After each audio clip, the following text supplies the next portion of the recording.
ஜனாதிபதி மைத்ரிபால சிறிசேனவுக்கும் முன்னாள் ஜனாதிபதி மஹிந்த ராஜபக்சவுக்கும் இடையில் இடம்பெற்ற கலந்துரையாடல் தொடர்பில் அமைச்சர் ராஜித சேனாரத்ன இன்று நடைபெற்ற ஊடகவியலாளர் சந்திப்பில் கருத்து தெரிவித்தார்.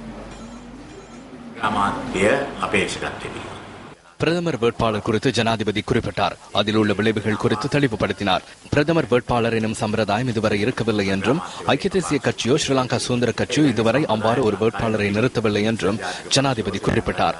இரண்டாவதாக உள்ளூராட்சி மன்றங்களை கலைப்பது தொடர்பில் கலந்துரையாடினார்கள். அவ்வாறு கலைப்பதில்லை என்று ஜனாதிபதி கூறினார்.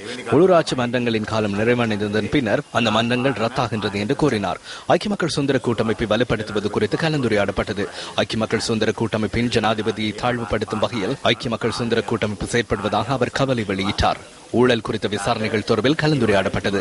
அது தொடர்பான வருத்தமான அறிவித்தலை பிரதமருடன் கலந்துரையாடி தவறுகள் திருத்தப்பட வேண்டும் என்று கூறினார். வேட்புமனு குழு தொடர்பில் அடுத்ததாக கலந்துரையாடுவிருந்தனர். அதற்கு நேரம் இருக்கவில்லை. மக்கள் தேர்தல்களுக்காக வாக்களிக்கவில்லை.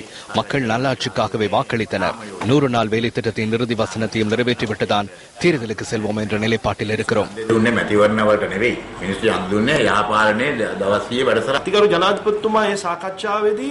විශේෂ අවවාදයක් දුන්නා. ශ්‍රී ලංකා නිදහස් පක්ෂය ආරක්ෂා කිරීම සියලු දෙනාගේ යුතුයකමක්. ஸ்ரீலங்கா சுதந்திர கட்சியை பாதுகாக்க வேண்டியது அனைவரது கடமை என்று ஜனாதிபதி சுட்டிக்காட்டினார். பேதங்களின்றி குழுக்களாக பிரிந்து நிற்காது, ஒற்றுமையாக முன்னோக்கி செல்ல வேண்டும் என்பதுதான் ஜனாதிபதியின் நிலைப்பாடு. அது மிகவும் முக்கியமானது. ஸ்ரீலங்கா சுதந்திர கட்சி பிரிந்துவிடும் என்ற அச்சம் ஆதரவாளர்களிடம் காணப்படுகின்றது.